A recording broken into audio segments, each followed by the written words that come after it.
Olá, na edição do Papo com o Editor desta semana, o broadcast político entrevista o deputado-general Peternelli, que é do União Brasil de São Paulo. Comigo a gente tem aqui a estreia no nosso programa do repórter Isael Pereira, a quem eu agradeço pela companhia. Deputado, muito bem-vindo e muito obrigado por aceitar o nosso convite. É um prazer sempre grande estarmos conversando sobre projetos, sobre atividades no Legislativo, tendo em vista que é através da política que se busca o bem comum da população brasileira. É um prazer muito grande. Legal. Deputado, vamos começar por um assunto mais conjuntural, né, que teve uma repercussão grande essa semana, que foi a reunião do presidente Jair Bolsonaro com diplomatas para apresentar informações suspeitas, erradas, né, sobre suspeitas de urnas eletrônicas, as mesmas que já foram dadas no ano passado. Ontem a gente teve aí uma resposta da Embaixada dos Estados Unidos contestando, né, falando que as eleições no Brasil são confiáveis, são exemplo para o mundo. Qual a imagem que os embaixadores devem ter levado para os seus países a respeito das eleições brasileiras? Eu gosto do processo brasileiro, gosto do sistema que ele é utilizado. Já fiz várias abordagens também no sistema brasileiro com as Forças Armadas, tendo em vista que o Código Eleitoral brasileiro ele é de 1965 e que a Lei 4737. E ele traz exatamente essa participação das Forças Armadas no processo e a Lei Complementar 97, a própria Constituição. E há todo um trabalho nesse sentido. As Forças Armadas utilizam em torno de 25 mil pessoas, em torno de mais de 2.500 viaturas, 140 barcos aproximadamente, 30 aeronaves, e realiza esse trabalho junto ao TSE há muito tempo. Também é interessante nós comentarmos que o Exército Brasileiro, dentro da política nacional de defesa do país, o Exército é encarregado da defesa cibernética. E a convite do próprio TSE, o Exército tem participado daquele conselho que acompanha. Eu vejo essa parceria sempre muito positiva e como esse processo pode, eventualmente, né, ter alguma atividade em que o aspecto cibernético possa contribuir para aperfeiçoar, para dar maior credibilidade, vejo como muito positivo os sistemas que nós temos. A repercussão que deu com os embaixadores, a própria imprensa tem noticiado, cada um deles emitiu uma nota e aí depende da interpretação de cada um. Importante. Nas eleições de 2018, por exemplo, que o presidente fala que foram fraudadas, que ele poderia ter vencido no primeiro turno, umas eleições que elegeram, inclusive, o senhor deputado, né? Elas foram realmente fraudadas na avaliação do senhor? Não, no meu contexto da avaliação, eu não tenho mais dados para poder fazer um juízo de valor a esse respeito. Vejo que o sistema, como todo sistema, pode sempre ser aperfeiçoado em termos de estrutura, de segurança, e que é um trabalho conjunto com o Tribunal Superior Eleitoral, que é quem gerencia as eleições no nosso país. Isael, você pode fazer a sua primeira pergunta, por favor? O microfone está desligado.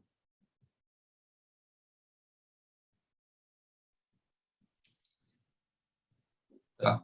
Então, deputado Peternelli, quanto à lista, né, que foi dos nomes oriundos das Forças Armadas que foram apresentados ali inicialmente, tinha 60 nomes.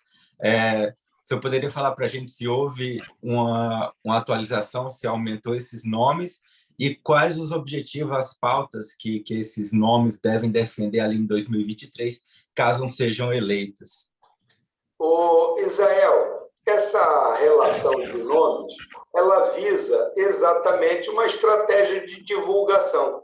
Se você pensar nos nomes individualmente, não há interesse de que essa lista seja divulgada ou possa passar pelos grupos da internet. Quando você faz uma abordagem dos nomes como um todo, essa lista, essa abordagem tende a percorrer um pouco mais. Nós já tínhamos executado isso da primeira vez, e agora, principalmente, para contribuir com aqueles que são candidatos e são poucos conhecidos, nós, então, todos os nomes, sem juízo de valor, né, sem nenhuma avaliação, todos os nomes dos candidatos das Forças Armadas que chegam ao meu conhecimento, nós colocamos naquela relação.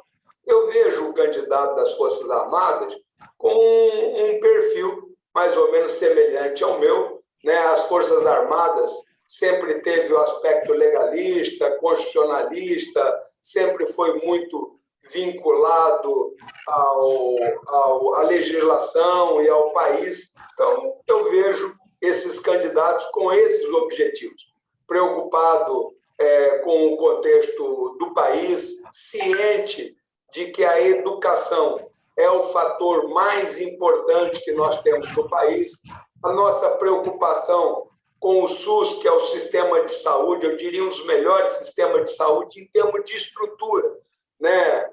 Para o atendimento à população, lógico que nós precisamos melhorar, tem muitos dados de atendimento que precisam melhorar, mas a concepção dele é uma boa concepção. Não podemos esquecer, como Forças Armadas, a importância que tem a estrutura de defesa de um país, né? As Forças Armadas é o seguro, vamos chamar assim, da nação. Ele é um instrumento, né, previsto na nossa Constituição e que tem as suas atribuições muito bem definidas. E, logicamente, os candidatos das Forças Armadas têm a plena consciência da importância que têm as Forças Armadas exatamente nos aspectos constitucionais, na defesa da pátria, na garantia da lei e da ordem, e nós temos aí muitas áreas importantes no nosso país, não só a Amazônia, mas a própria Amazônia Azul é uma riqueza muito grande. Pelo oceano, tem 95% das nossas exportações. Nós temos o nosso petróleo, o maior volume de petróleo vem do oceano. Então, são riquezas na Amazônia. Todos nós temos o conhecimento das riquezas minerais, da biodiversidade que nós temos. Então, acredito que os candidatos das Forças Armadas têm exatamente esse viés, essa preocupação. Lógico, com segurança. Quantos deputados a gente tem hoje das Forças Armadas e quanto que vocês esperam eleger na próxima legislatura? Hoje, nós temos 6 candidatos ou deputados oriundos das Forças Armadas. Na realidade, se você observar, Gustavo, dentro de um universo de 513, né, em que você tem várias profissões, a representatividade aí de 5 a 10 está dentro de um contexto normal de representatividade da sociedade, e eu sou um dos que faz aí uma torcida para que esse número possa aumentar um pouco mais.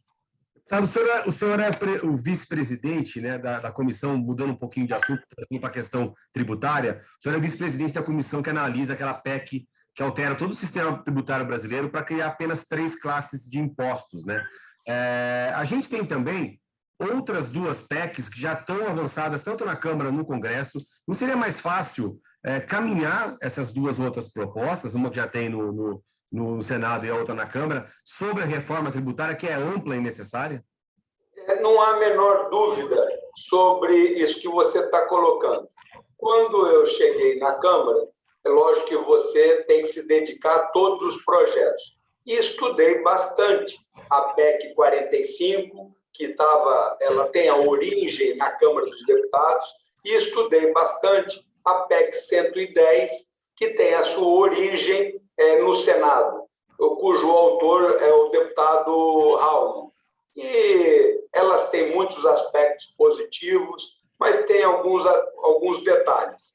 E dentro desse foco, nós apresentamos até uma emenda substitutiva. E por que nós apresentamos essa emenda substitutiva? Porque ao ler a PEC 45 e 110, eu vi que elas não simplificam.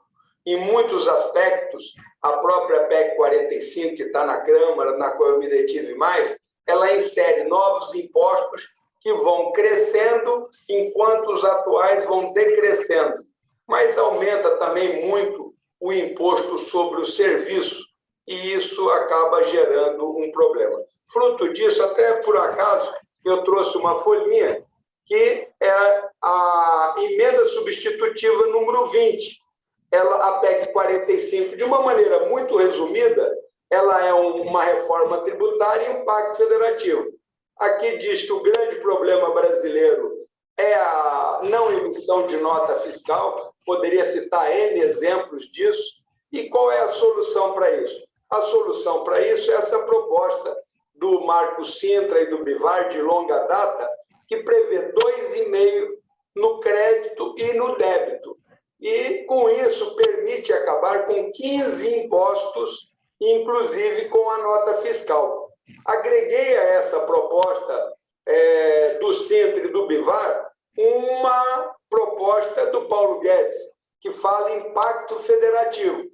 Com esse pacto federativo, eu fui estudar, o alemão é 1/3, 1/3, 1/3. Adaptamos e colocamos 30% para a União, hoje é 60%, 30% para o Estado, 30% para o município. O município hoje é 14%, mas ali que vive o cidadão, ali que tem que ter o recurso. E trouxemos para uma necessidade brasileira 10% para as políticas regionais de combate à desigualdade. Então, você, com duas coisas simples, né, tem uma reforma. Agregamos mais duas ideias. Essa primeira é da União Europeia. Nós estamos propondo aqui que todas as compras, além de R$1.000, sejam só eletrônicas. Isso também, na Europa, hoje é assim. Todas as compras, além de €1.000, não pode pagar cash. Não tem mais aquele detalhe de comprar joias com sacola de euros ou coisas semelhantes. E também acrescentamos uma proposta de acabar com as notas grandes.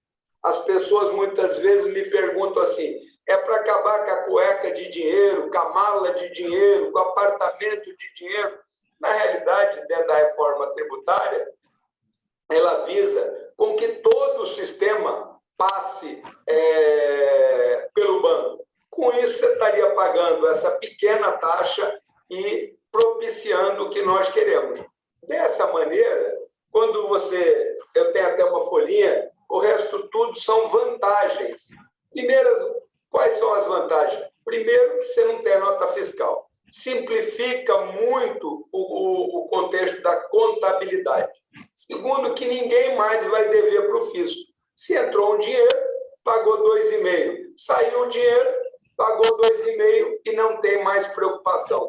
Uma outra coisa, Gustavo, que essa proposta traz de importante, é que você acaba o contencioso tributário brasileiro. O contencioso tributário brasileiro, ele é em torno de 5 trilhões. E a nossa legislação é muito complexa.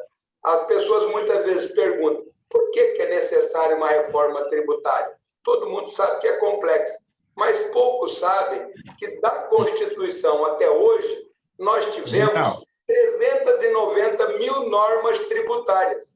Então, não tem como equacionar isso. Agora, uma outra vantagem desse tipo de proposta, Gustavo, é que os dividendos que todo mundo está querendo cobrar, ele já é cobrado naturalmente. Quando uma empresa passa um dividendo, a empresa vai pagar 2,5%, quem recebeu 2,5%, e quando gastar, mais 2,5%.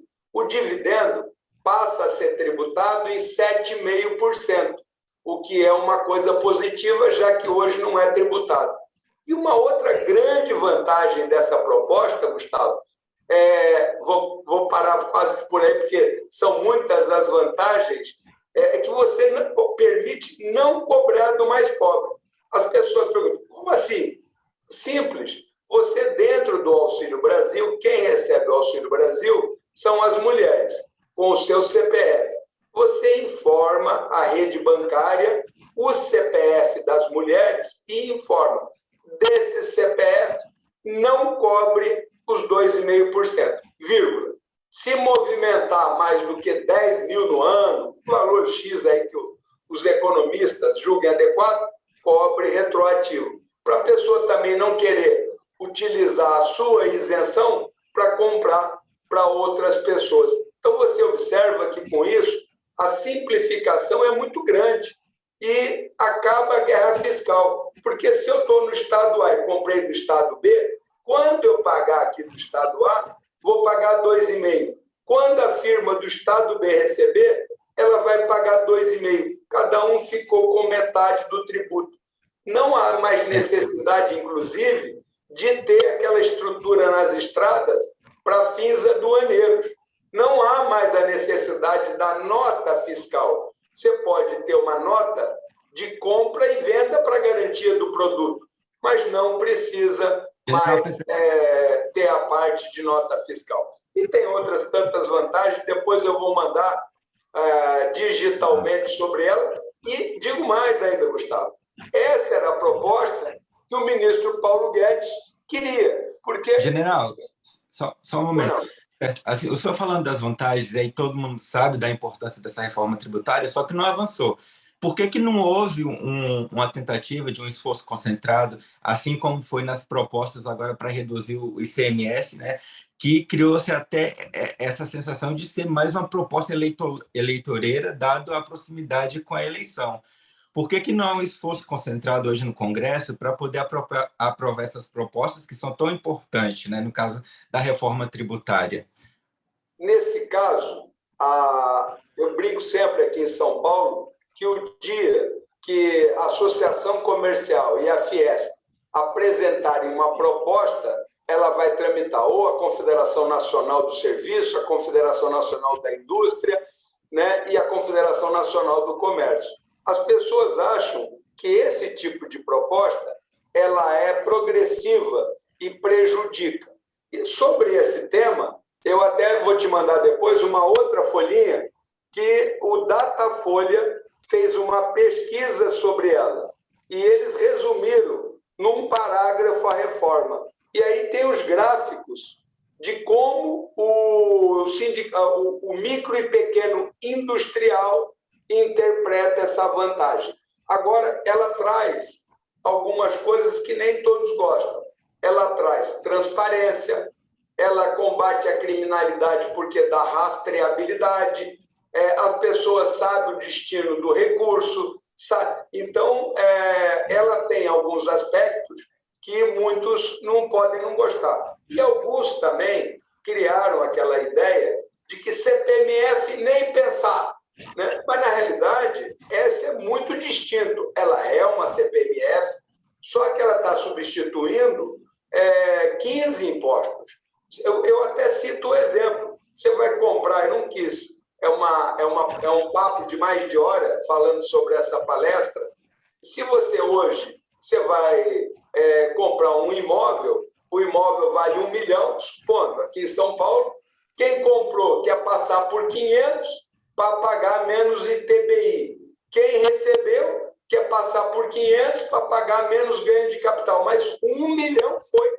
Então, se você tributar 1 milhão, esses aspectos de ITBI e de ganho de capital já estão executados. 2,5% em cada ponto, ou seja, 5%, e facilita. Eu acho que há uma necessidade. Nessa PEC 7 que vocês me perguntaram, existe uma possibilidade que eu vejo que ganha força, né? Que não é exatamente o que eu proponho, que é um imposto único, mas que ganha força, e eu acho que é muito válida, que é um imposto sobre a movimentação financeira no valor de 0,37. E esse valor ainda pode ser calculado para confirmar, nesse 0,37 para desonerar a folha, tanto para o patrão quanto para o empregado.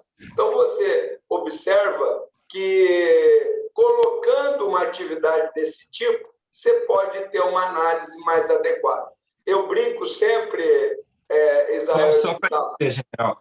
Então, o senhor acredita que, para que essas propostas avancem, que seja realmente aprovada uma reforma tributária, tem que ter a participação maior desses órgãos como a CNI, CNC, é isso? Desses órgãos que...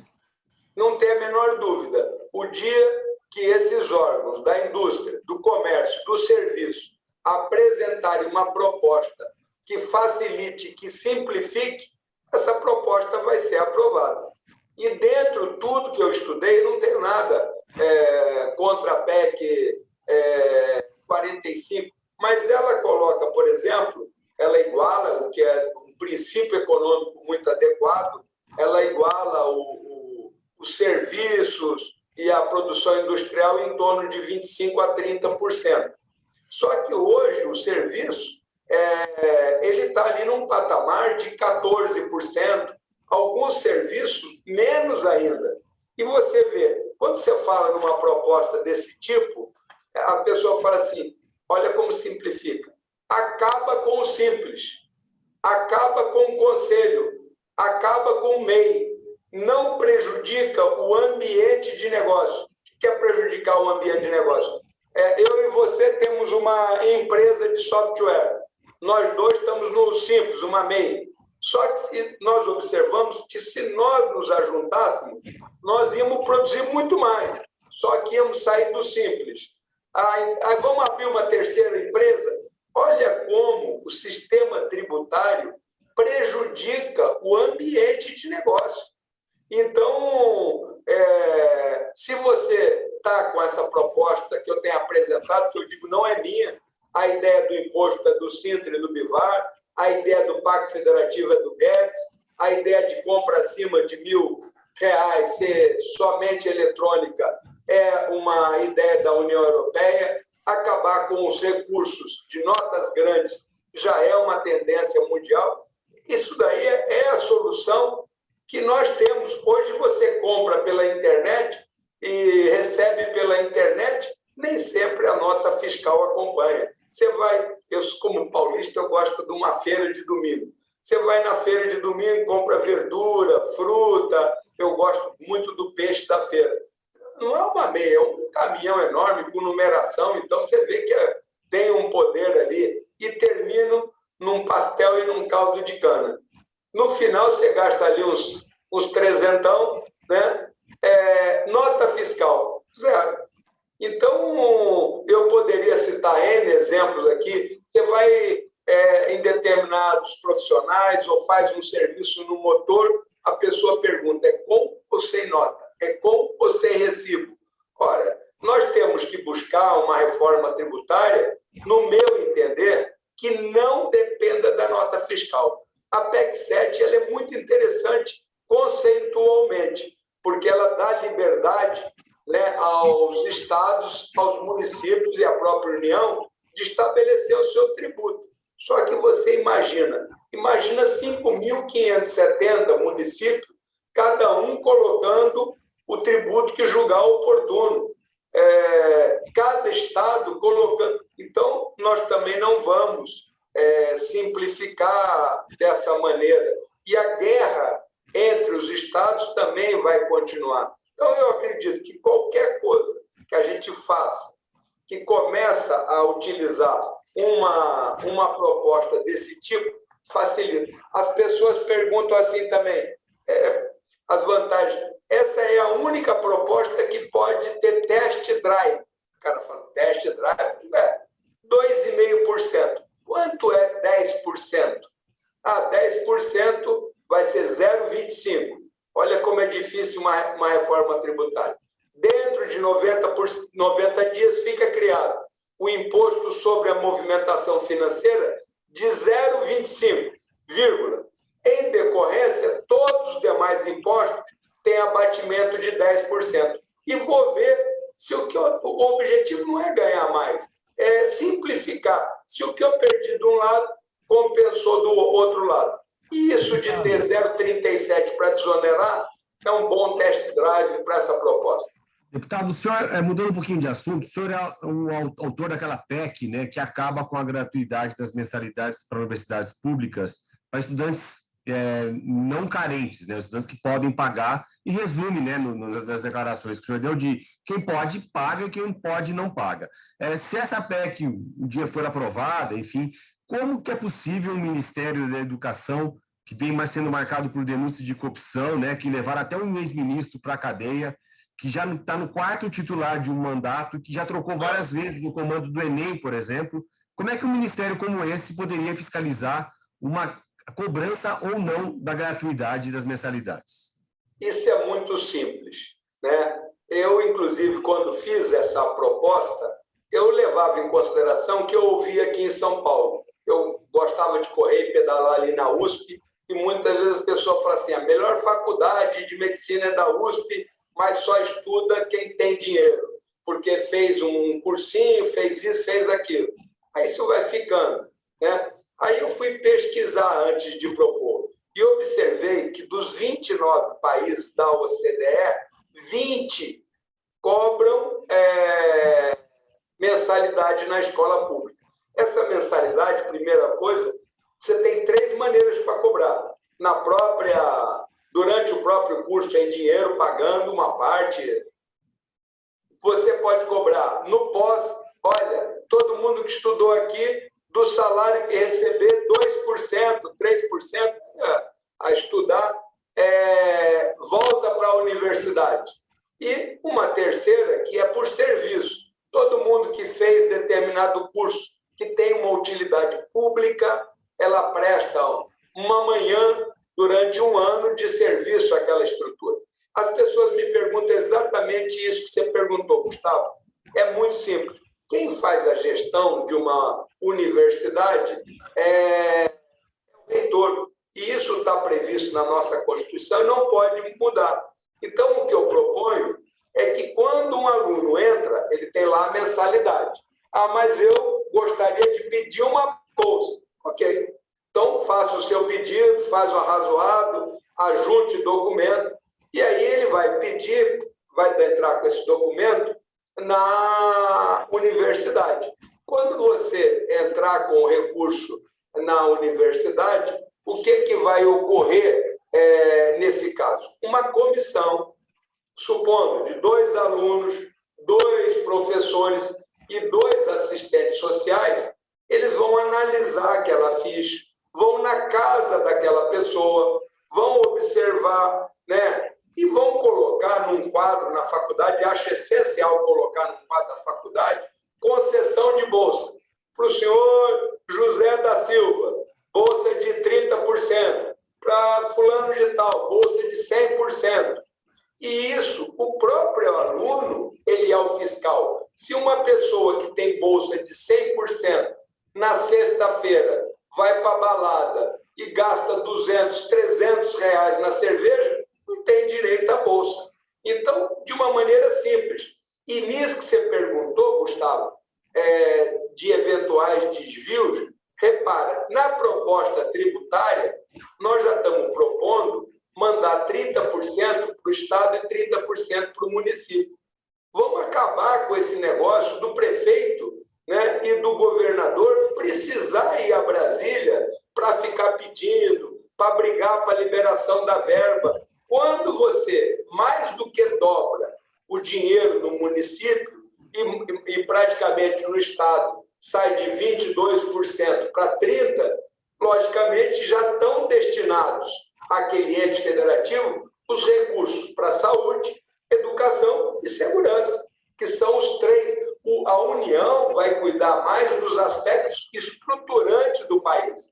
Então, com isso, você combate esse desvio. Eu tenho até uma proposta, no meu entender, para a educação, Gustavo, que é, no meu entender, a grande diferença entre a escola pública e a privada está no material didático. Não que o material didático do MEC não seja bom, é pela forma dele. Nas escolas privadas, 100% delas usam um material didático que é composto pelo caderno do professor, caderno do aluno e uma folha guia. E isso é um grande diferencial. E eu vou explicar muito rapidamente também sobre isso. Hoje, na escola pública, muitas vezes um professor fala, entra o substituto na sala de aula, ele começa a perguntar para os alunos assim, deixa eu ver o seu caderno e o seu. A professora já deu crase, ou seja, esse substituto está entrando na sala de aula sem saber o que vai ministrar. Não tem um plano de aula, tá certo? Se tivesse esse material, ele vai na folha guia. Hoje é o 30º dia de aula. Em matemática, é o capítulo 24 até a página 248. Ele abre o caderno do professor. O caderno do professor são os planos de aula. Além do caderno do aluno resolvido, ele diminui um pouco essa página do aluno e ele traz nas laterais como o professor faz a abordagem daquele tema. Então, eu defendo muito o que eu chamo de livro Brasil. Se você tivesse um material desse, né, dá continuidade. Outra coisa que nós temos, Gustavo, se você tem um colégio, não vou citar nome para não fazer propaganda, no Rio Grande do Sul, e no mesmo colégio esse aluno vai para o Rio Grande do Norte, ele leva o livro e está valendo. Hoje, se uma criança sai de Itacoaquecetuba e vai morar em Guararema, ou como é iniciativa muda o livro. Então, há que ter um padrão. Além de ter um padrão, os livros do MEC, fica aí um bom estudo para o Israel fazer, o livro do MEC, quando fala, parece coerente. O livro é para ser usado por 3 anos ou 4. Então, o primeiro aluno que usou o livro devolve o livro. O segundo aluno devolve o livro. Tranquilo. Só que o seguinte, Gustavo, você acha justo que esse aluno que devolveu o livro, quando vai fazer o Enem, o vestibular, ele leve o caderno de próprio punho? Ele não tem o enunciado, o texto de português, ele não tem as tabelas, ele não tem... É uma Isso é concorrência desleal. Isso é que eu chamo de desigualdade. Então, ele tinha que ter o mesmo material. E eu proponho ao MEC que esse material ele seja colocado na internet e que o município imprima com uma propaganda na capa. Propaganda o supermercado. Você não quer num quadradinho aí de 5x5, 6x6, fazer uma propaganda e imprimir 200 livros? Ou revendedora, ou Banco Itaú, ou Banco Bradesco, ou Banco do Brasil, Caixa Econômica. Então, você poderia ter um material didático a custo zero. E ele seria o mesmo no país. E sendo o mesmo, a grande vantagem disso, Israel, é o seguinte: hoje a televisão ela é multicanal. A TV aberta, ela tem lá canal 20.1, 20.2, 20.3.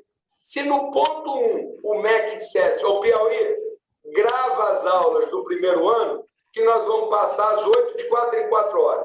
Meio-dia, 4 da tarde, 8 da noite. Minas Gerais, segundo ano. Rio Grande do Sul, terceiro. O que ocorreria, Gustavo? Se o aluno ficou doente, não pode ir na aula, se ele ligar a TV com o caderno dele do Livro Brasil, ele está assistindo a mesma aula. Nada como ir presencialmente.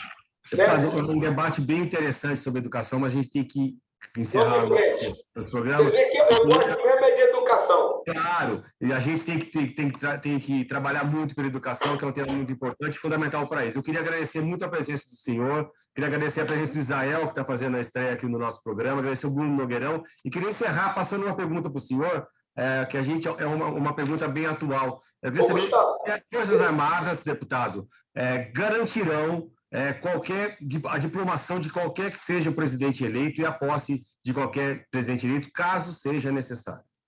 As Forças Armadas, Gustavo, todos eles estão cansados de dizer que as Forças Armadas são instituições do Estado brasileiro e que cumprem, né, a Constituição brasileira. Então, isso daí é muito pacífico. E queria, para deixar, Gustavo, falar de uma coisa importante, que é um outro projeto, que é da caderneta de vacinação digital. Eu vou explicar para você por quê, vou tentar resumir em 1 minutinho só. A caderneta, que é o Conect SUS, muita gente acha que é só para apresentar o que tomou a vacina. Não, ela garante as vacinas das crianças. Então, aqueles casos de desmoronamento, enchente, a mãe tem o controle da vacina do filho ali. Agora, é importante, Gustavo, difundir para todos que estão assistindo que devem preencher ali se você é alérgico, se você é diabético, se toma remédio, o teu tipo sanguíneo, se tem plano de saúde, telefone de contato e outros. Tem laboratórios que, inclusive, se você autoriza, ele põe os seus dados lá. E por que isso é importante? Eu estou insistindo no finalzinho aqui. É pelo seguinte, Gustavo, se você tiver um acidente de carro, se você foi assaltado, você é levado para uma emergência e hoje nós estamos caminhando para essa identificação do governo digital. Você vai poder ser brevemente reconhecido e saber se você toma remédio, se é alérgico, se tem plano, telefone de contato. Então, para nós terminarmos, né, com uma informação de utilidade pública importante, o Conect SUS, que é um sistema fantástico, e na próxima nós vamos falar do número único, mas as Forças Armadas são institucionais. Isso você não tem a menor dúvida. Muito obrigado, Gustavo e Israel. Foi muito bom o papo aí, gostei muito. A gente que agradece, deputado. Queria agradecer muito ao senhor, agradecer a todos que acompanharam mais esse Papo com o Editor. A gente volta na próxima semana com mais um Papo com o Editor aqui no Broadcast Político.